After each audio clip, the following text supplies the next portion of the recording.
Բարի երեկո Դավիթ ջան, ողջույններս Ողջույն, կերջեյ։ ողջույն, ողջույն Սևակ ջան։ Շատ ուրախ եմ կրկին անգամ հանդիպել քեզ հետ հետաքրքիր թեմաներով եւ հուսով եմ, որ այս անգամ այլ, ինչպես մնացած անգամները,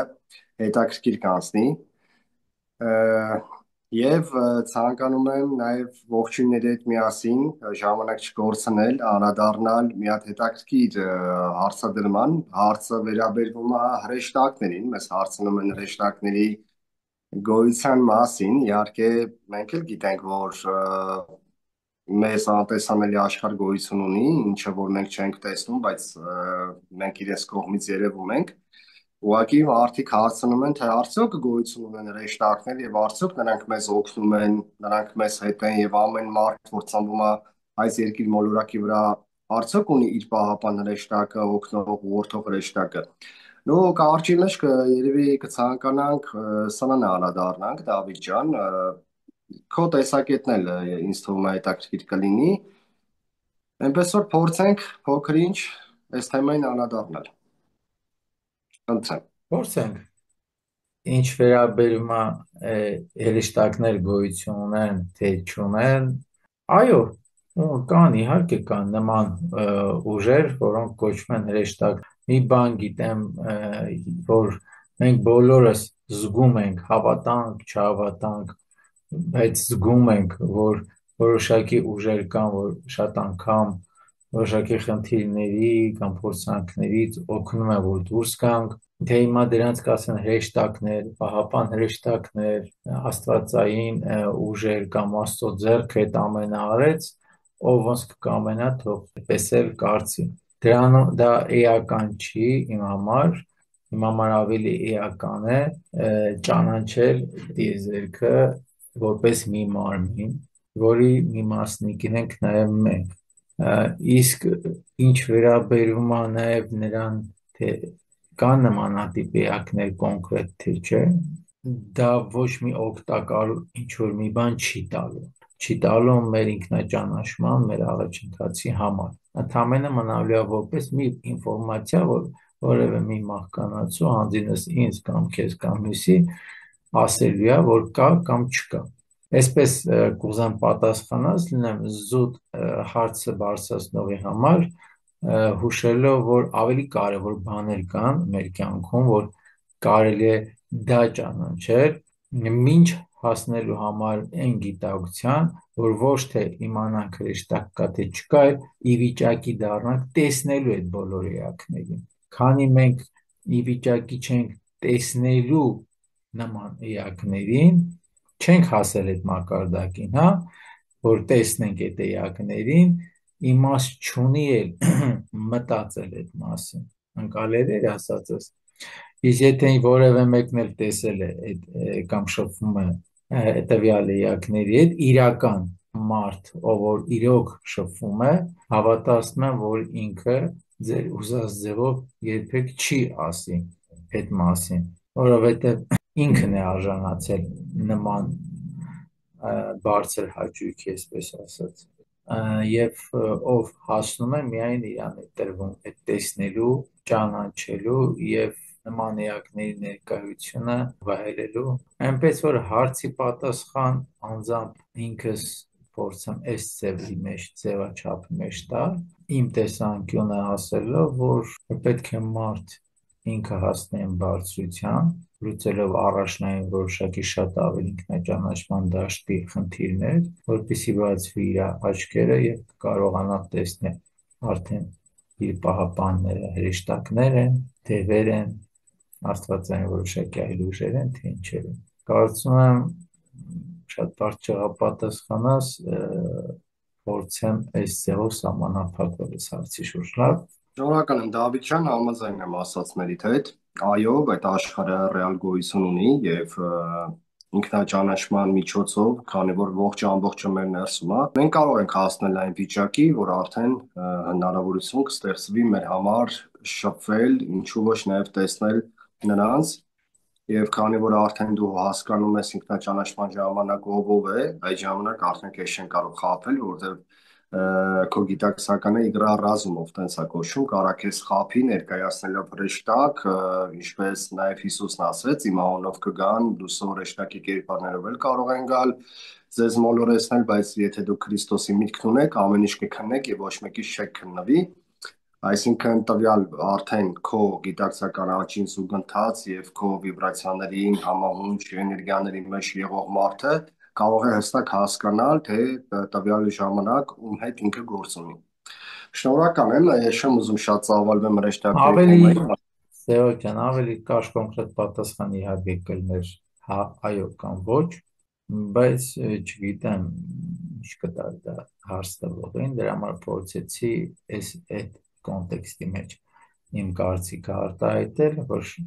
հնարավորինս օգտակար լինի դիմացին։ Շնորհակալ եմ Դավիթ ջան, այո։ Ինչևէ, հիմա ես մի փոքր անցում կցանկանամ կատարել մեր ավանդույթների մասին, ինչ ասել է ավանդույթ Դավիթ ջան, քանի որ ներկա ժամանակահատվածում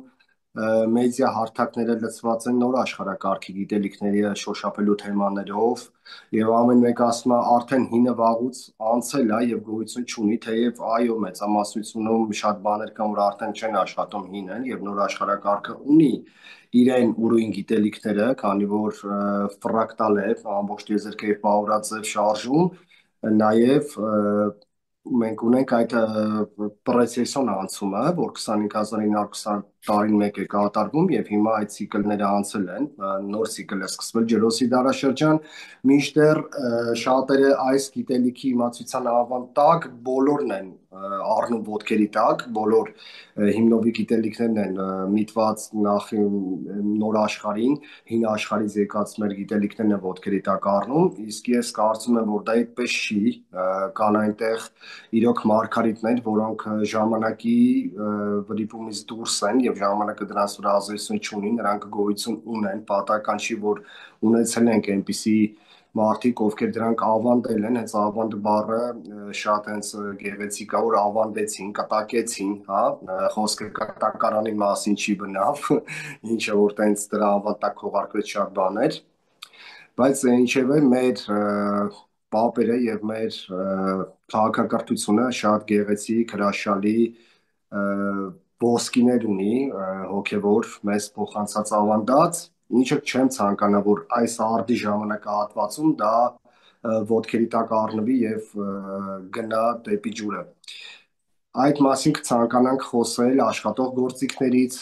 այն բաների մասին, որոնք ներկա պահին կան եւ գործում են եւ դրանք ժամանակի ազդեցությունից դուրս են։ Խնդրեմ սիրով կլսեմ քեզ Դավիթ ջան։ Ավանդույթ բառի մասին է խոսքը, որոնք հերքվում են այսօր, քանի որ բոլորը ինչ որ ապրում են այստեղ եւ հիմա կարգավիճակով, քանի որ տեզերքում ամեն ինչ էներգիա է, մենք ենք ստեղծում մեր իրականությունը, մեր համոզմունքներով, մեր մտքերով, ինչի նշանակություն տանք աշխատի, ինչին չտանք չի աշխատի, մի խոսքով մենք անարիչներ ենք, հա, դեմ չեմ, բայց ինչ որ սա լուրջ արտահայտություն է, դեռ արծիվ չդառած, կատուցը փորձես նկատել հայլու մեջ, բայց կարելի է մի հատ հասկանալ ինչի մասին է խոսքը, դրա համար էլ ես սիրում եմ, որ ամեն ինչը չափի մեջ լինի, այլ ոչ թե փափուկ բարձր եւ զմերուկներ դրվեն մարդկանց գլխի եւ թևերի տակ։ Այդ իսկ պատճառով սիրով կցանկանամ քո տեսակետն լսենք եւ բոլորս լսենք նաեւ քո կարծիքը այս մասին Դավիթ ջան։ Խնդրեմ։ Սեոկյան, եթե չեմ սխալվում, հանդիպումներից մեկում եւս նման հարցի փոքրիկ անդրադարձրենք վերջի ասածների հետ կապված, ինչ վերաբերում է վերջին հարցադրմանը, միանշանակ չի կարելի ասել, որ իմ տեսանկյունն սա կարող են այսպես ընդունել բոլորը, բայց կարծում եմ չի կարելի միանշանակ ասել, որ ինչպես մենք ցանկանում ենք, կառուցել մեր աշխարհը, այնպես էլ կարա ստեղծվի, կամ մենք ենք մեր աշխարհի ստեղծողը, այդ դեպքում ինքս հարց կարող եմ տալ, ելուր մնաց առողջականությունը, կամ ինքներս արարիչներ ենք, խնդիրը ինչու՞մ է, նայ, եթե այդպես է, թող մեկը բարձրաձայնի, ասի, որ ինքը ցանկանում է պատերազմ, ինքը ցանկանում է որդիա կորուս մայրեր տեսնել, ինքը ցանկանում է այս զոհերն ու այս աղետները Իհարկե ոչ մեկ չի ցանկանում, եւ բոլորը ում հարցնես, բոլորը ավելի շատ ցանկանում են տեսնել արևոտ, լուսավոր կյանք, սեր, խաղաղություն, բա ինչու է հակառակը տեղի ունենում։ Դրա համար միանշանակ չի կարելի ասել, որովհետև ինչ գոյություն ունի նյութական աշխարհ, որը ունի իր օրենքները, իսկ մենք ապրում ենք նյութական աշխարհում։ Իսկ նյութական աշխարհը ինքը մահկանացու աշխարհ է, իսկ դա բնության տիեզերքի ստեղծած օրենքներից է, նյութը ինքը վերջ ի վերջո մահանում է եւ հենց դրանով է տարբերվում հոգեվոր աշխարհից։ Իսկ մահվան համար պետք է որոշակի բաներ նպաստեն։ Այն բոլոր ինչ թվարկեցի, թե պատերազմները, թե աղետները, թե նմանատիպ որոշակի ցավալի երևույթները թվացial, ինչ որ առումով էլ, դրանք բոլորը նպաստում են համապատասխան մահերի, որտեղ նյութական աշխարհն է դա պահանջում, բայց դա մեզ ցավ է պատճառում։ Իսկ եթե մենք ենք աստվածները կամ արիշները, ինչպես ամենուր հիմա եթերները լցված են գաղափարախոսությամբ, այդ դեպքում ինչի ենք թույլ տալիս այս ամենը։ Դրա համար միանշանակ չի կարելի ասել, այո, իհարկե մենք կարող ենք ստեղծել մեր իսկ դրախտը կամ դժողքը, բայց մեր անձին համար ինչ կնշանակի դա, կնշանակի, որ մենք եկել ենք որոշակի ճակատագրով կամ քարմայով այս աշխարհ, մենք պետք է այդ հարցերը լուծենք, ինչպես խոսել ենք, պարտք ու պահանջները լուծենք, որից հետո նոր կարողանանք, այսինքն թույլտվություն գուցե կստանանք արդեն մի ավելի ուրիշ շերտում գործելու կամ ավելի բարձր գիտակցությամբ գործելու եւ այդ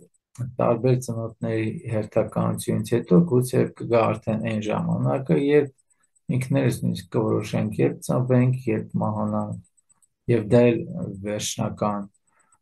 կետը չի, իսկ վերջնական կետը դա արարչական լույսի մի մաս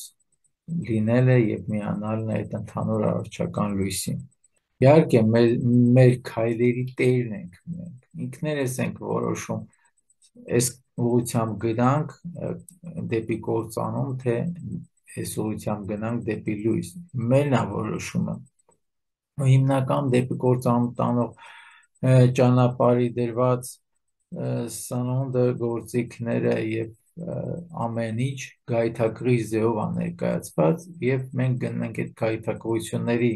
ուղղությամբ։ Մենք ենք որոշում ինչ ուղղությամբ քայլենք, բայց ոչ թե մենք ենք աստվածներն ու արիշները եւ ինչ ուզենք նա էլ կլինի։ Այստեղ շատ նուրբ է դաշտը, որովհետեւ ասվում է այդ խոսքը, բայց պետք է շեշտել, որ խոսքը գնում է մեր իսկ քայլերի մասին, որը մեր իսկ առաջընթացի կամ հետընթացի ուղղությունն է ապահովում, որից նաև որոշակի առումով, այո, կախված է մեր շրջապատող աշխարհը իր ամեն ինչով։ Կարծում եմ շատ կարևոր դեր ունի խոսքի ճիշտ ասել, գուցե ինքս էլ ճիշտ չեմ կարողանում ասել, լսողները կասեն, բայց խոսքի մեջ ճիշտ բառը ճիշտ տեղում ասելն է կարևոր։ Գուցե ոչ գրագետ, բայց բառի բացակայությունը կամ շատ տարբեր համեմված բառերի ներկայությունը դիմացինի համար ում ասում ենք այդ ամենը անհասկանալի կարա լինի կամ վնասող լինի։ Ինչի եմ այսքան այս ուղղությամբ տանում, որովհետև անձամբ ինքս շատ եմ լսել բանավիճելու կամ զրույցների կամ կողքից լսելով, որ շատերը որոշակի եթերներ լսելուց հետո իրենց Աստված են ձևացնում։ Այդ նմանատիպ խոսքով խոսող մարդկանց, երբ որ երկու հարց ես տալիս, հասկանես, որ սկի կրոնը չեն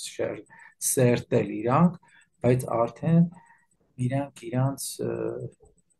չեն տարբերակում ոչ մի այլ բարձրյալ ուժերից։ Բակի անգիր հարած ինչ որ ման են գալիս, դա արդեն վտանգավոր է։ մենք պետք է չմոռանանք, որ գտնվում ենք նյութական մարմնի ներսում եւ այդ նյութական մարմնի պահանջները իր ամբողջ խնդիրներով պետք է հաշվի առնեն։ Այո, մենք ոչ թե աստվածներ ենք, պոտենցիալ, այլ ավելի բարձր էակներ, պոտենցիալ Քրիստոսներ ենք, բայց լինելու համար ճանապարհ է պետք գնալ, ու ոչ ավելի հեշտ, քան գնաց Հիսուսը, որ հենց ամենաբարձր գիտակցությամբ ծնված էակ է։ Եթե Հիսուսը մինչ Քրիստոսանալը գնաց համապատասխան դժվար ու տանջալից ճանապարհով ցույց տալով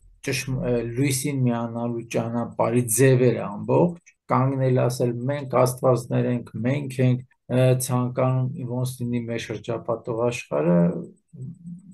մի քիչ առողջ չեմ համարում, ասեք, խնդիր չկա։ Սա այս վերջին քո բարձրացած հարցի շուրջ, որը նաև կապ ունի առաջին մասի հետ, ավանդույթների հետ, որովհետև ինչ է նշանակում, ոնց որ դու ասեցիր, հա, ավանդույթ, ավանդած, հա, որոշակի գիտելիքներ, տվյալ դեպքում գիտելիքները լինում են նաև խոսքի տեսքով։ Եթե այսպես գնաց, մի քանի սերունդ հետո մարդիկ ոնց որ հիմա շատ ավանդույթներ կուրորեն առանց հասկանալու են արվում, լրիվ իրանք աստծո տեղ դնելով բառի տեսքով մենակ ման են գալու, մահացած աստվածների ամբոխ է լինելու ստեղ, ոչ ավելի, չգիտակցելով, որտեվ այս այժմ ժամանակաշրջանում որոշ մարդկանց միջոցով բանը ավանդվում, իսկ որպես կանոն նյութական դաշտում միշտ ամենաթեթև, ամենապրիմիտիվ գաղափարները, երաժշտությունը, դրանք ավելի շուտ են տարածվում։ Պատճառ կա դրա համար, նույն այն ռաբիս կոչված երաժշտությունը, չէ՞։ Ցանկացած լեզվի մեջ կան այդ մակերեսային երաժշտության տեսակները, ես ոչ մի բանի դեմ չեմ, բայց շատ ավելի շատ ինչ-որ հեշտ մարսվող ու չել մարսվում է, ինքը մարսվող է չի, շատ մակերեսային մի բան է, որը անհասկանալի է, չես կարող իրականում իրեն տեղավորես երաժշտություն գաղափարի մեջ, բայց կա ու աշխարհում ինքը առաջնային տեղ է հիմա գրավում։ Ինչի համար է դա այդպես ու շատ դարեր եղել է միշտել, որտեղ նյութական մարմինը լինելով մահկանացու, ինքը համարում է, որ ժամանակ չունի ավելի բարդ բաներ ընկալելու։ Եվ առաջնային միշտ հեշտ թեթև բաներն է փորձում վերցնի։ Երբ որ այդ վախի ընկալումը հանում ես եւ հասկանում ես, որ կա ավելի տիեզերական, ավելի խորքային, ճանաչողական, թե երաժշտություն, թե գիտելիք, թե բան, այդ ժամանակ նոր գիտակցում ես ավելի լավ մի բան միջև վերջ հասկանամ անցալեմ, քան անընդհատ շատ էգոիստի պես վերցնեմ ու ոչինչ չճանաչեմ։ Ավանդույթները նման ձևով են հասել մեզ եւ նման ձևով ավելի շուտ շարունակվում են, ավանդույթները հիմա մեր ժամանակներում դարձել է ընդամենը ծանր աշխատանքներից մի փոքր հանգստանալու միջոց, որովհետեւ բոլորս լավ գիտենք մի փոքր հաց աշխատելու համար ամբողջ 24 ժամ, եթե շատ շատերը, հա, լավ 8 ժամից պլյուս մինչև 24 ժամ աշխատում են մարդիկ, այսինքն ամբողջ էներգիան կորցնում են եւ ամենահրկման են գալիս, որ մի փոքր հանգստանան, շուտով մոտ են մանմանորյա տոները, Սուրբ Ծնունդի տոները ու տենց հենց գալիս է այդ օրերը, որը պետքա իբրև ավանդույթ նշենք, մենք ավելի ուրախանում ենք, որովհետև հանգստյան օրեր են դրանք լինելու եւ այլ չենք մտածում ավանդույթը ոնց է պետք նշել, է պետք նշել, իսկ ավանդույթ նշելը առաջին հերթին ոչ թե ուղղակի հաճելի ժամանց է, այլ կոնկրետ ծիսակատարություններ են եղել, որի համար ավելի շատ պետք է աշխատես, քան աշխատավայրում, բայց մենք պատրաստ չենք այդ աշխատելու, մենք ուզում ենք նստենք, մենք ուտենք, ավելի ծանրանանք ու վերջ։ Եթե դրան ենք ասում ավանդույթ, ոչ դրանք ավանդույթի հետ կապ չունեն։ Ինչ վերաբերում է ավանդույթ իրական ավանդույթ հասկացողությանը, ինչպես ասպես կրկնեմ, ավանդույթ նշանակում է ավանդված, հա, կտակված, մեզ կտակված մեր պապերի, մեր ակունքների կողմից որոշակի ծիսակատարություններ, ծեսը եւ ծեսը ավանդվել է մեզ։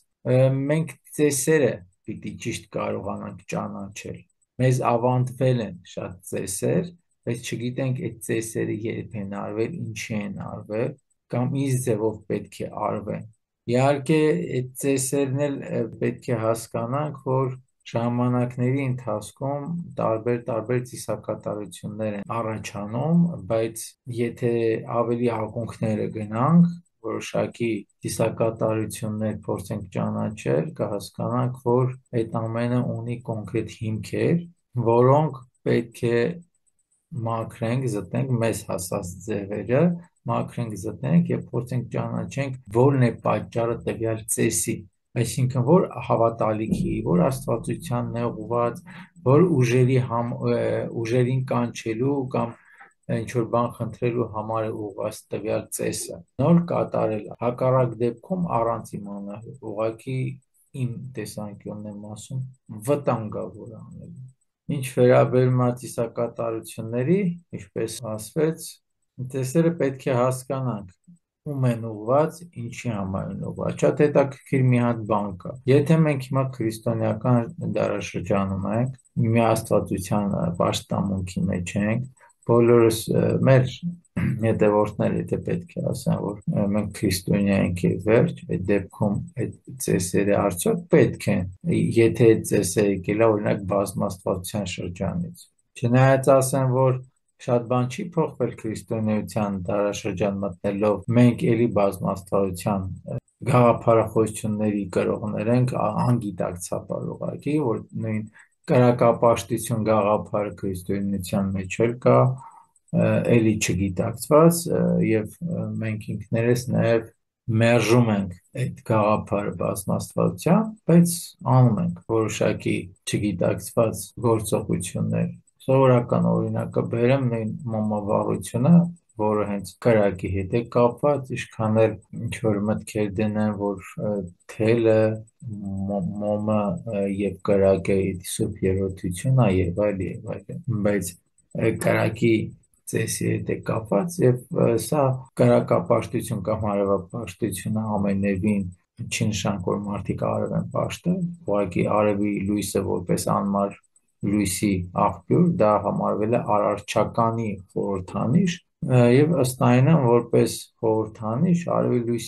լույսի կողմ են նայել եւ արևին աղոթք են ուղղել եւ չմոռանաք քրիստոնեության աղոթքի ժամանակ էլ դեպի արևածագի կողմ են շրջվում, նոր են աղոթք անում դեպի արևը նորից։ Այսօր շատ բան չի փոխվել, ընդամենը անուններն են փոխվել, բայց շատ կարևոր կլինի այդ ամենը արվի գիտակցաբար։ Հրեշտակներից երբ որ խոսք գնաց, ասեմ, որ նույն հրեշտակները, հրեշտակապետը, բոլոր դրանք աստվածային էակներ են, աստվածներ են, մեկ ավելի բարձր, մեկ ավելի ցածր, գուցե եթե հիերարխիայով ենք նայում, վերջիվերջո եղավ բազմաստվածություն, թե չէ, որտեղ նույն բազմաստվածության գաղափարի մեջ էլ բարձրագույն աստվածություն կար եւ կային ավելի ցածր տեղում գտնվող աստվածներ, որը քրիստոնեական դաշտում ասվում է հրեշտակապետեր, հրեշտակներ եւ այլն։ Այնպես որ ինչ որ մեծ բան չի փոխվել։ Ինչ վերաբերում է ծեսերին կամ ավանդույթ գաղափարին, որ կան ծիսակատարություններ, որոնք ավանդույթի տեսքով փոխանցվել են մեզ, մենք անում ենք, բայց շատ կարևոր է ոչ թե մերժել կամ կուրորեն անել այդ, որտեղ մեր ժամանակներում արվում է երկու ձևով, ոնց որ դու խոսքիդ մեջ ասում ես, կամ անում ենք կուրորեն, չհասկանալով, ընդամենը ավանդույթը կամ տվյալ ծիսակատարությունը ընդունելով որպես հանգստյան օր եւ վերջ, հա, ուտել, խմել, քեֆ անել ու թողել գնալու մեր աշխատանքին, եւ մի մասը ասում են, որ այդ ամեն ինչը կեղծ է արդեն մեր համար չի եւ այլն։ Պատճառը երկրորդ դեպքում պատճառ ունի, պատճառը նրանից է, որ առաջին դեպքում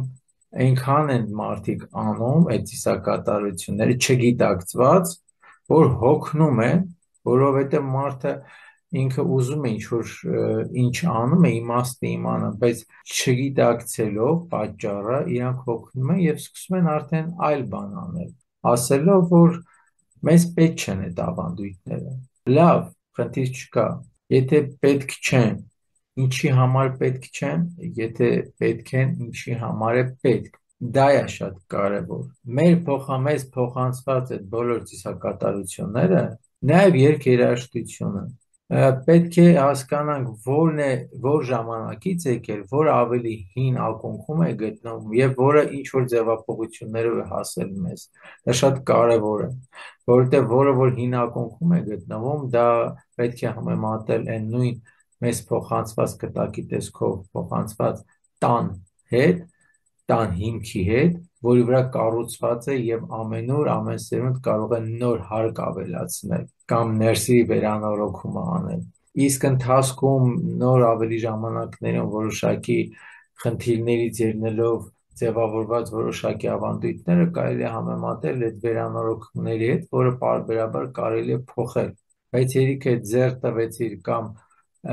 անդադ կայունության մեջ չպահեցիր հիմքը, իհարկե դու չես ունենա տուն, որում կարելի է ապրել։ Ամբողջ տունը կքանդվի մարդու գլխին։ Այսինքն պետք է այդ ավանդույթի հիմքը ճանաչել, իսկ հիմքը ամուր պահելու համար պետք է անդադ ճանաչես, որ մասն է խարխլվում եւ ամրացնես դա։ Իսկ հիմքի ամրությունը պահպանվում է ճանաչելով տվյալ ավանդույթը, տվյալ ավանդույթի պատճառն ու հիմքը։ Եվ այդ ժամանակ այդ ծիսակատարությունը, որը պետք է արվի, հաստատ իր էներգետիկ դաշտը կապահովի մեր համար։ Մենք այս օրն ենք հասել որպես հնագույն ազգ, որովհետև այդ ամենը մոռացության ենք տվել։ Օրինակ, մենք ունենք պարեր, որն է օրինակս, հարսանիքի ժամանակ չի կարելի պարել Յարխուշտա, որովհետև օրինակ Յարխուշտան ռազմապար է եւ ճիշտ պարելու դեպքում դու ռազմի աստվածներին, ռազմի էներգիա ես կանչում։ Եվ եթե այդ հարսանիքի ժամանակ ձեզ կրտուկ առաջանա, պատահական չի։ Մենք ունեցել ենք նույն պարերում հարսանիքի համար հարսի պարգևություն։ Հարսի պարի ժամանակ հաստատ հարսի կամ պարն ու նվագը փեսու համար չեն նվագի, չէ, դա հարսի համար է նախատեսած, որովհետև այդ երաժշտությունն իր համապատասխան վիբրացիա, էներգիա։ Մեր ավանդույթները հենց փոխանցվել են երկու երաժշտությամբ, ճիշտ է, բայց դրանք իրենց տեղում պետք է լինեն։ Պարզօրինակս նրա համար, որ նույնիսկ այդ ավանդույթի ժամանակ, նույնիսկ երաժշտությունը, խոսքերը, ամեն մի շարժումը պետք է ճիշտ տեղում լինի։ Կարա հաճելի ժամանց տեղի ունենա ու վերջ, բայց այդ էներգետիկան ճիշտ չի լինի։ Դա նման կլինի, որ մարդուն տանում են օրինակ մկրտման, բայց հարսանիքի ծես կատարի հոգևորականի չի լինի այդպես բան, չէ։ Այդքան խառնված է հիմա մեր օրերում այդ ամեն ինչը։ Նայ սովորական մի բան, էլի մակերեսային օրինակ բերեմ, բայց շատ խնդրահարույց օրինակ, նոր հիշեցի, օրինակս որն է, մի երգ կա, երևի լսած կլինենք, մանավանդ 90-ականներից շատ տարածվեց այդ երգերը, ֆիդայական երգերը, այդ երգերից մեկը սա էր հայ ֆիդայիններ, ջան ֆիդայիններ, ձեր մայրերը ձեզ qurban, հա, մշո սուրբ տան սուրբ կարապետ թող լինեն ձեզ պահապան։ Այդ երգը մշո այս հատվածը մշո սուրբ տան սուրբ կարապետ թող լինեն ձեզ պահապան, թե ինչ որ մեկի սխալ ասելուց, սխալ ընկալելուց, թե ոնց տարածվել էր մեր բոլորիս մեջ մշո սուրբ տան խոսքի փոխարեն մշո սուլթան էին երգում։ Նույնիսկ ինքս մի անգամ գրառումով դիմեցի երգողներից մի հրաշալի խումբ կար, շատ լավն են, չեմ ուզում ամոթամ, այսի սխալ եկել ես հատկատարում, իրանք փորձեցին ապահովեն նույն Անդրանիկ Փաշա գաղափարը, որ խի ասվել կամ բան, բայց չմոռանա, որ նույն Անդրանիկ Զորավարին Փաշա դել են թուրքերը, որտեղ թուրքերենով Զորավարը Փաշա է կոչվում, իրանք չէին ասելու հայերեն բառով Զորավար, ասում էին Անդրանիկ Փաշա, եւ մեր շատ երգերում օրինակ կա Վերգաս գերեզմանից Անդրանիկ Փաշա, չեն կա, այսինքն մենք Անդրանիկին ասում ենք էլ թուրքի դեմ կռիվ, բայց թուրքերեն բառով ենք դիմում Անդրանիկի անվանը, ոչ թե ասենք Զորավար Անդրանիկ, ասում ենք Անդրանիկ Փաշա։ Նայ ավան այս ամենամեծ մոտ օրինակներով եմ բերում, որը էլի ավանդույթ դարձած փոխանցվել է, չէ՞, ինչը փոխանցվում է, դա ավանդույթ է։ Իհարկե շատ ուրախացել եմ վերջերս YouTube-ում այդ հայ ֆիդայիններ երգը տեսնելուց հասկացա, որ Telegram-ներս էլ որոշակի տեղերում ազդեցնից չգիտեմ, որ արդեն հիմա հիմնականում գուցե հեռացված է, որտեղ դժվարությամբ մի երկու օրինակ գտա, հիմա անվերջատ երգում են Մշո Սուրբտան Սուրբ Կարապետ, ոչ թե Մշո Սուրթան Սուրբ Կարապետ։ Այն նման ձևով պետքա մաքրվի։ Ես թուրքերեն լեզվին էլ դեմ չեմ, բայց դա մերը չի։ Մենք պետք է կարող մեր ամենամեծ ավանդույթը, որը պետքա պահենք, շատ կարևոր է պահել տեսակի պահպանման ավանդույթ, որտեղ ցանկացած ծիսակատարության հիմքում ընկած է հենց տեսակը պահելու գաղափարը։ Ոչ մի մուսուլման մեր ծեսերը չի անում, բայց մենք կամ ոչ մի, չգիտեմ, եվրոպացի մեր ծեսերը մերն է, չէ՞, բայց մենք բերում ենք մերներս Հելոին ենք անում։ Շատերը ասում են սատանիստական է, շատերը ասում են եսի միջական է։ Հարցը ինչ, Հելոին էլ իր գաղափարը ունի, իր հիմքը ունի, իր տեղում ինքը ճիշտ է, բայց մեզ պետք չի դա։ Մենք մեր ասկի չենք ուտում։ Սա է ամենակարևոր ավանդույթը, որը պետքա պահվի այն գաղափարը, որ բոլոր այդ ծեսերն ու ավանդույթները ունեցել են այդ մի գաղափարը՝ պահել տեսակ։ Շատ լավ, Դավիթ ջան, շնորհակալ եմ։ Ես անցած անգամ պետք է խոսանք, երբեմն որ լինում է Հիսուսից մեջբերումներ, կան մի երկու կին ու որոշները, որը ասում են ինչու եք այդ ջհուդ Հիսուսի անունը տալին, ինչ կապ ունի մազգի հետ, ինչ եք իր խոսքերը բերում ես, ինչ նոր սեկտա է, ջհուդ Հիսուսը դե գնացել է հрьяաներին ասել, հрьяաների հետ գործուներ, ինչ կապ ունի մազգի հետ, միշտեր չհասկանալով Հիսուս իրական, ասենք, կերպարը տեղ հայտնվելու եւ այդ ապելությունը, եթե իրանք կարծում են, որ այսքան սպանություններ, ասում են Հիսուսից ծնվելով եղավ, Հերովդեսը 3000 երեխաների սպանեց, առաքյալները գնացին կորսվեցին, էսի ինչ եկել է, արյունը հետը բերել է։ Ինձ ինչ պետք է այդ Հիսուսը։ Ինչ եք ընկել Հիսուսի հետևից։ Մենք մերը թողած, մեր ազգայինը թողած, քրիստոնեությունը, բայց Աստծո արդարությունը ով է, ուր է, որ այդ Հիսուսին թողեց, իր գալուստով այսքան զոհեր գնացին։ 3000 եւ այլն։ Սևակյան, Իրանք մեղադրական են դնում այդ Հիսուսի առաջ, որը հրեական է, ջհուդական է եւ ինչ կապ ունի մեր ազգի հետ։ Սրա մասին էր խոսքը։ Սևակյան, դա էլի Հիսուսի գաղափարը, Հիսուս քրիստոնեություն գաղափարը, հա, կամ Հիսուսին կերպարին ճանաչողությունը եւս ավանդաբար փոխանցվել է մեզ, դա էլ կարող ենք ասել ավանդույթ, իր հին ծեսերը, որը հետո փոխվեցին քրիստոնեական ավանդակ, փորձեցին ներկայացվել, ինչի համար սա ասում, որտեղ դեռ ավանդույթի գաղափարախոսության մեջ ենք, էլի այս քո տված հարցերը, եւ խնդիրը որն է, որ քննադատողները միշտ եղել են կամ ու լինելու են։ Ես դեմ չեմ ոչ մի քննադատանքի, բայց պետք է քննադատողը մի անգամ գոնե գիրք կարդացած լինի հենց Հիսուսի մասին, կամ մեր էպոսը, կամ գոնե դրա կրողը լինի։ Գոնե մի անգամ կարդալ երիքա, որ նույն Հիսուսի խոսքը այնտեղ հիշի, որ Հիսուսն ասում է, ես չեկա առողջների, այլ եկա հիվանդների համար։ Բժիշկը հիվանդներին է պետք։ Դա արդեն ցույց է տալիս, որ ինքը որպես բժիշկ էր հрьяաների մեջ, այսինքն ինքը հрья չէր։ Թեկուզ եւ ծնված է ազգի մեջ, բայց ինքը հрья չէր։ Ընդամենը փոքրիկ դրվագներ կան, որ ճանաչելուց հետո կարելի է նման քննադատություններ չանել, բայց նույն եթե Հիսուսին հենց իր օրոք են քննադատում, Սևակ ջան, բա հիմա ինչ անեն 2000 տարի հետո, չքննադատելը նույնիսկ կլիներ մի քիչ անսովոր։ Հա, խնդիր չկա, իհարկե, ջհուդներին չբարձրացնել, հայերին ոչ մեկին ոչ բարձրացնել, ոչ իջացնելու խնդիր կա։ Մենք ենք մեզ իջացնում մեր անգրագիտության շնորհիվ, կարելի է թե հրեաներից սովորել, թե կողքի ազգերից սովորել, նույն հակառակորդ կոչված ազգից բաներ կան սովորելու։ Հիմա օրինակ կբերեմ, կասեմ ինչ է։ Այնպես որ քննադատակները նորմալ են, բայց եթե առողջ քննադատություն է, ինչ վերաբերում է ինչ օրինակ կբերեմ, ասեմ, որոշ տեղերում եմ եղել, որոշակի ազգերի հետ ինչ շփումներ որ ունեցել եմ, մի բան հասկացա։ Ամբողջ բոլոր ռուսները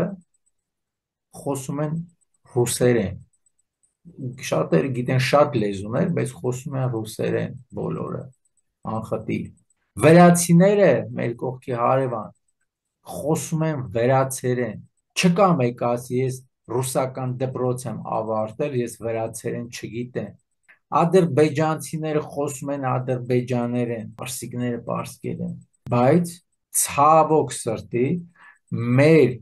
Հայաստանում ամենահին ազգերից մեկը լինելով եւ աշխարհում մեր ինքնուրույն լեզուն ունենալով շատ ընտանիքներ միջև հիմա խոսում են ռուսերեն արդարանալով, որ մենք ռուսական կրթություն ունենք։ Խոսում են անգլերեն նոր մոդայից ելնելով։ Տեսնում երիտասարդ, հա, եթե խոսակցությունը նրա համար որ լեզուն բացվի դա ուրիշ է։ Բայց երբ որ ուղղակի որպես կողքի մարդ հարց ես տալիս եւ զգում ես քեզ հայերեն չի կարող պատասխանել, դա արդեն չեմ հասկանում։ Ավելի չեմ հասկանում, երբ ունենք ռազմական ոլորտի մասնագետներ, որոնք խոսում են ռուսերեն, հայ լինելով հանդերձ։ Ոչ թե ռազմական ոլորտից են խոսում, առհասարակ խոսալիս, որովհետև հասկանում ռազմական ոլորտում շատ բառեր կան, որ ռուսերեն են կամ անգլերեն են, նորմալ է, ոնց որ ծրագրավորման մասնագիտության մեջ իմաստ չունի թարգմանել ուղղակիորեն։ Բայց երբ որ նույն դիվանագետների մեջ ունենք, ռուսախոս են իրանք, հրաշալի խելացի մարդիկ են,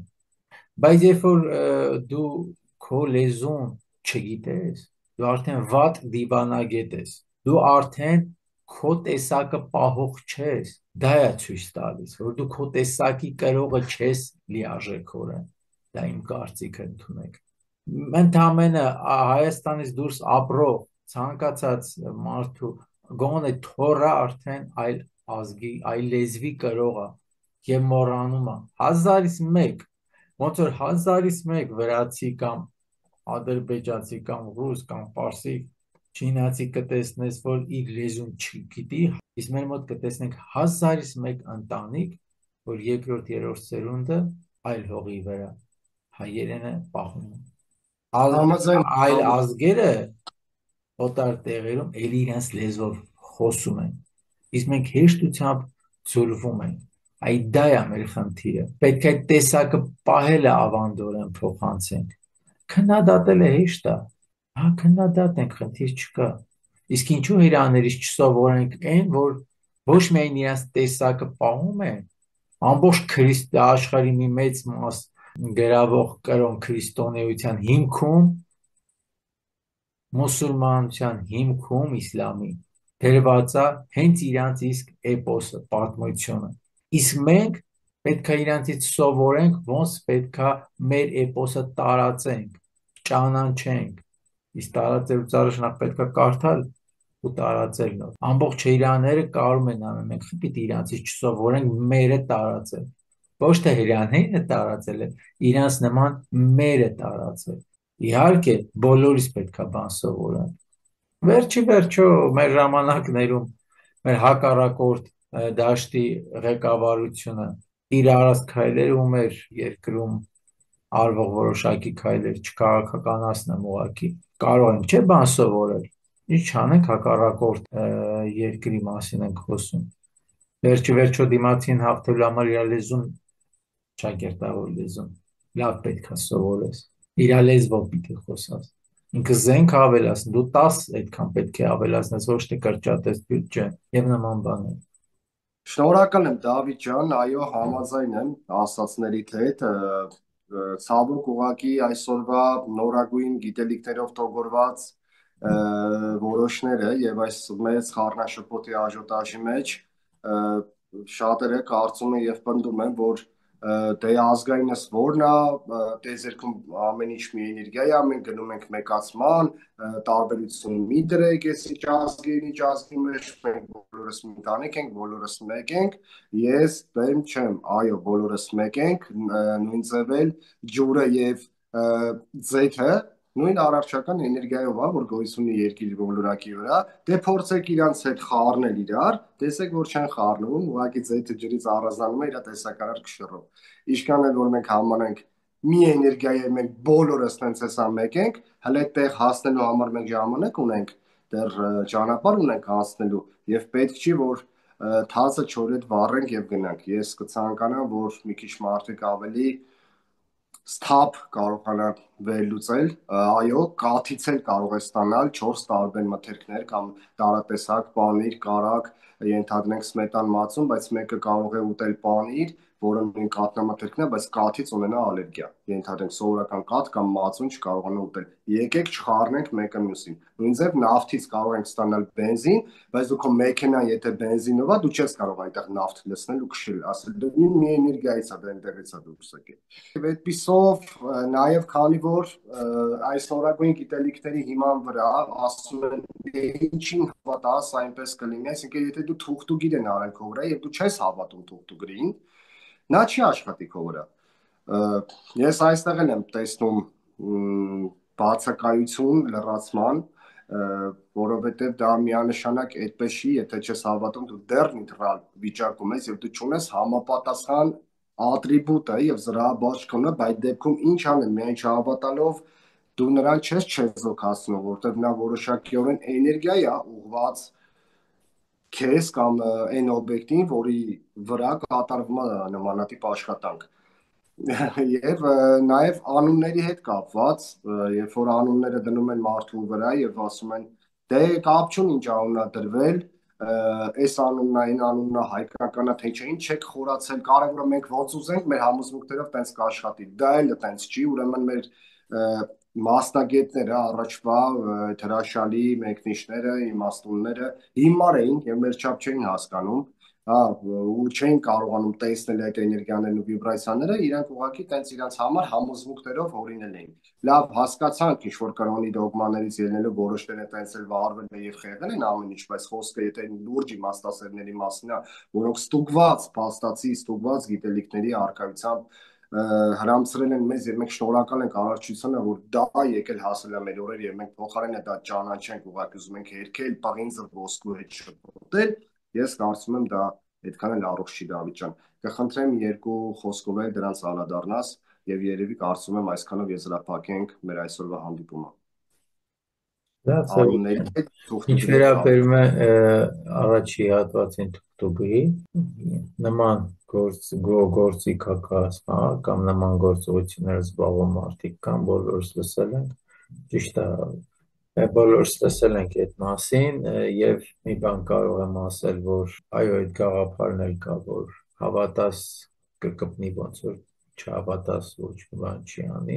Էլի այդքան կողմ չեմ, որովհետև մենակ են, որ դու իմանաս քո վրա ինչ որ աշխատանք է կատարված, ինչքան էլ ընդունես կամ չընդունես, արդեն անհանգստություն է գալիս քո մեջ եւ այդ էներգիան որոշակի առումով աշխատում է։ Հարցը նա ինչ մասնագետ անողը կամ շարլատան անողը, թե չէ, որը բանի մաս չի, ուղղակի փող աշխատել եւ այդտեղ այդ էներգիան այդքան մեծ գործ չունի, վերջերջը ինչ կազմվում այս աշխարհում, ինչ կառուցվում է լավ թե բաց, իր էներգիա ունի, բայց հարցը նորմալ մասնագետը արել ինչ էներգիա կողվի դեպի քեզ, ինչ էներգիա չի ուղղի դեպի քեզ։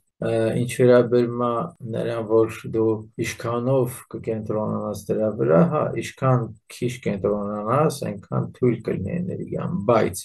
դա չի նշանակում, որ ոչ մի աշխատանք չի կատարվում։ Գուցե այդ աշխատանքը լավ է էներգիան ազդում է, լավ էլ կատարվում է, ուղղակի դու դա չես զգում, որտեղ դա խոզով փոչով չի լինում, միանգամից ազդեցությունն է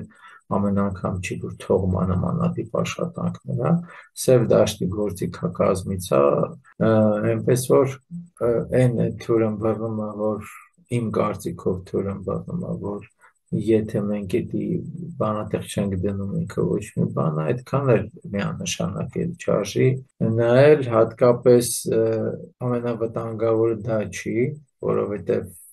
այդտեղ եթե դու ունես բարձր էներգիայի էներգետիկ դաշտ եւ գիտակցական մակարդակը որոշ առումով աճ գրանցում,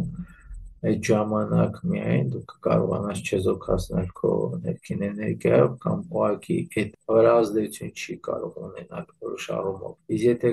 դու ուղղակի նստած ես, ոչ մի ինքնաճանաչման, ոչ մի գիտակցական մակարդակի բարձրացմամբ չես զբաղվում, բնականաբար թուղթուգիր չէ ճանճիկը ծածնել քո վրա կազդի։ Հենց որ ամենակարևոր պաշտպանիչ միջոցը դա ինքնաճանաչման եւ գիտակցության մակարդակի բարձրացումն է։ Այդ դեպքում ամենաուժեղ գործերն էլ համեմատած եթե քո ներքին վիճակին ավելի թույլ են, չեն կարող ազդեցություն ունենալ։ Հակառակ դեպքում կոնը դրա համար միանշանակ ասելով ընդունես կազդի, չընդունես չի ազդի, մի քիչ այդքան էլ դրան կողմնակից չեմ, կախված է քո ներսի վիճակից։ Ես ամենավտանգավորը դա չի, ամենավտանգավորը նա է, որ շատ տարածված է ամբողջ աշխարհում, մեր հայ ընտանիքներում, գյուղերում հատկապես, որ օրինակ որդի են ամուսնացնում եւ շատ մամաներ որոշում են գնալ տվյալ մասնագետի մոտ, թուղթ բերել տա, այսինքն ինչ անը, որ իրենց որդին երջանիկ լինի կամ հարսի վրով երեխա ունենա կամ բան։ Արհեստական նման ներգործությունները հատկապես առանց համաձայնացնելու տվյալ մարդկանց հետ ում պահով որ պետք է արվի, ուղղակի չի կարելի։ Շատ վտանգավոր է։ Եվ դա վտանգավոր է ոչ միայն անողի,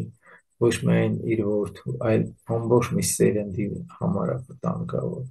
Չի կարելի։ Պետք չի ամենևին արհեստական ձևով ներգործություն ունենալ մարդու ճակատագրի մեջ, հատկապես երբ որ դու չգիտես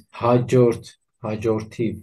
ինչ է տեղի ունենալու, եթե ոչ քո, այլ քո թոռան հետ կարա դա տեղի ունենա։ Դա Դրանք կոչվում են բարի գիրք, դա արհեստական ներգործություն է, տիեզերական պրոցեսներում, հա, որ արդեն շատ է եղել, որը նույն պատճառներից մեկն է հիմիկվա մեր վիճակների։ Բայց լավ, այդ հարցին այսքանով անդրադառնամ, դնենք կողքի, հա։ Ինչ վերաբերում անուններին, Սևակ ջան, նայ էլի ավանդույթների հետ կապեմ, որովհետև ավանդույթներով եկել է օրինակ մեր մոտ մի էլի ավանդույթ կոչված ձև կա, որ երեխան ծնվում է, երեխան դնում են օրինակ ծնողի անունով, շատ լավ ավանդույթ է, օրինակ, բայց եթե ծնողի անունով ես դնում այն գաղափարով, որ երեխուս դնեմ ծնողիս անունով, որ հիշեմ իմ ծնողին հավիտյան, ուրեմն պետք է չդնել այդ երեխա անունը այդ անունով, որովհետև ծնողի պետք է ծնողին հիշել, ծնողի իսկ ապրած կյանքի կամ գործերի համար, ոչ թե երեխան լինի ծնողին հիշացնող գործիք որպես։ Այնինչ ամեն մարդ ունի իր առանձին գնալիք ճանապարհը եւ պետք չի կապել մի ուրիշ մեկի հետ եւ կամ մահացած ծնողի անունով են դնում հիշատակի համար։ Չի կարելի նորածնի որպես ընդունել որպես մահացածի հիշատակ, հա, անունը դնել մահացածի անունով, որպես որ հիշացնի անդադ այդ մահացած ծնողին։ Եթե քո ծնողը այնքան քո համար բարձր կյանք չի ապրել, որ դու իր գործերը հիշես, ուրեմն պետք էլ չի, որ այդ երեխան դառնա գործիք հիշողությունը ապահովելու համար։ Ինչ վերաբերում է, եթե ծնողի անունը կամ ձեր ընտրած անունը շատ լավ անուն է, շատ եք սիրում, դրա համար եք դրել, հրաշալի է, դրեք, ինչու ոչ։ Եվ այդպես, բայց մի ուրիշ տենդենց կա, օրինակ մեր ժամանակներում, չգիտեմ ինչի համար խուսափում են հայկական ծագումով անուններ դնելուց եւ փորձում են ավելի եվրոպական ծագումով անուններ, որին ոչ մի անգամ դեմ չեմ, բայց էլի տեսակը պահելու խնդիր էլ կա։ Բացի դա մի ուրիշ բան կա, օրինակ նույն Արա անունը, որը մեր ազգի մեջ վիրավորանքի է վերածվել եւ ամենահայկական անունն է, նույն Արա շատ անունների հիմքում անկած, Արամաս, Արայիկ, Արտավազդ, մի խոսքով, բայց այդ արարչական բառը, արարչական անունը մեր մոտ հնչում է որպես վիրավորանք կամ նույն հենց Արա անունը, բայց իրար դիմելուց Արայով մինչև դանակահարության են հասնում։ Գիտես, Սևակ ջան, ինչպես լեզուների մասին խոսեցին, ինձ անունները շատ կարևոր բաներ են տեսակ պահելու համար։ Հիսուսի կերպարը քննադատելուց առաջ մի հատ բոլոր այդ մարդիկ չեմ ճանաչում ասողներին, բայց թող նայեն իրենց ընտանիքի անունները, ինչպիսի անուններ են։ Գուցեև մի մասը դուրս գա հրացին անուններ լինեն, իսկ ինչու ոչ։ Թող մի հատ այդ մասին մտածեն։ Կամ հետաքրքիր մի բան։ Մկրտության ժամանակ հիմնականում դրվում են երկրորդ անուններ, ու ընտրվում է հիմնականում հին Աստվածաշնչից, որը մերը չի։ Չեմ քննադատում, բայց այդտեղ ես ինքս խնդիր եմ տեսնում։ Սառան, որը օրինակ վերջերս մկրտության կողքից ներկա եղավ, աշխատանքի բերումով տաճարի ներսում կնքեցին երեխան եւ աղջիկ երեխային անուն դրեցին Սառա։ Հերական սիրուն անուն է, բայց նույն Սառան ինքը նույն հերական պատմության մեջ ինչքան է սրբացվում, ամենայն դեպս առողջ կերպար չի ներկայացված։ Ուղղակի իրական դաշտում Էգոյի կրող կերպարները ավելի սրբացման արժանի կերպարներ են լինում, էլի։ Իսկ մեր էպոսի մեջ Սառան ինքը միակ օտարածին էակն է, որը ուզում է գայթակղության հասցնի Դավթին, որ Դավթի հորեղբոր կինն է հանդիսանում, ասում է գայթակղան, որ մեղավորանա Դավիթ, որ մեղավորնա, պատկերացնում ես, այսինքն մեղք գործի Դավիթ, իսկ Դավիթ աչքերը փակելով ասում է չտեսավ, չնայեց Սառայի մարմնին, հա, լեշերին, այսպես է գրված, բարբառային, ասում է, որից հետո Սառան ասում է, դե որ այդպես է, անենց անը, որ Դավիթ ոնց որ դուժ է, էլի, ու իր ամուսնունը համոզում պատումներից մեկում Ուրսևան ասում ամենայն դեպս արքայածին Դավթին դարձնում են հովիվ, իսկ հերաների էպոսի մեջ ինչա հովիվ Դավթին են դարձնում արքա, շատ հետաքրքրական է, իրանք առասարակ իրանները հայլային իրանց ողջ էպոս մեջ շատ հայլային դրվագներ կան, իրանք մեր էպոսին բավական լավ ծանոթ եղել են մինչ իրանց կազմակերպել են։ Այո, ես Խնդիրներ կան, նորից մասում նման ասացի, խնդիրներ կան Սևակ ջան անունների հետ կապված, նաև շատ պարզ մի օրինակ էլ բերեմ, նախ հնում անուններ սովորական անուններ չեն դրվում, ամեն անուն ունեցել է իր նշանակությունը, իմ անունների գրքեր կան, որ ամեն անուն իր նշանակությունը կարող ես գտնել, որ շաղավաղումներով էլ իհարկե, բայց ոնց էր դրվում, հաշվարկում էր մարդու ծննդյան օրը, ամսաթիվը, տարեթիվը, համաստեղությունները, համապատասխան մոլորակների, վիբրացիաների համապատասխան տառերն էր ընտրվում եւ այդ տառերով կազմում էր նոր անուն։ Մեզ հայտնի անունները բոլորը հին անունները նման ծագում ունեն։ Բայց հիմա անուն դնելուց այդ մասին նախ այդ գիտելիքը, մեղած գիտելիքը համարվում, երկրորդը գոնե լավ հին մեր անուններից չեմ ասում, արդեն ծիծաղալու աստիճանի հասած որոշակի անուններ կան, բայց հրաշալի անուններ ունենք, որոնք կարան տրվեն երեխաներին եւ այդ տեսակ եւ այդ էներգիան փոխանցվի, որտեղ շատ բարձր էներգիա կրող անուններ կան մեր հայերեն, շատ ուժը։ Իսկ եթե հարցը ինչ անուն, ինչ էներգիա պիտի փոխանցվի, կբերեմ նույն Ստալինի օրինակը, երբ որ բոլորը չգիտեմ ով էլ չգիտի, ասեմ որ Ստալինի անունը դա իր անունը չի, Ստալին անունը Յոսիֆ Ստալին այդ անունը զգաունը Գյուրջիևի հաշվարկներով է դրվել, երբ ուսանող էին եւ Գյուրջիևի խնդրում է Ստալինը Ջուգաշվիլի, հա, եթե չեմ սխալվում Ստալինի իսկական անունը, ու եթե չեմ սխալվում Գյուրջիևը ոչ միայն անունը, նաև ծննդյան թվերն է փոխել տալիս բոլոր փաստաթղթերում եւ դնում է Ստալին եւ Ստալինի կյանքը 140 աստիճան շրջվում է եւ ինքը դառնում է այն Ստալինը, որի մասին բոլորս գիտենք եւ որից ամբողջ աշխարհն էր դողում։ Այդքան մարդու վրա կարա ազդի իր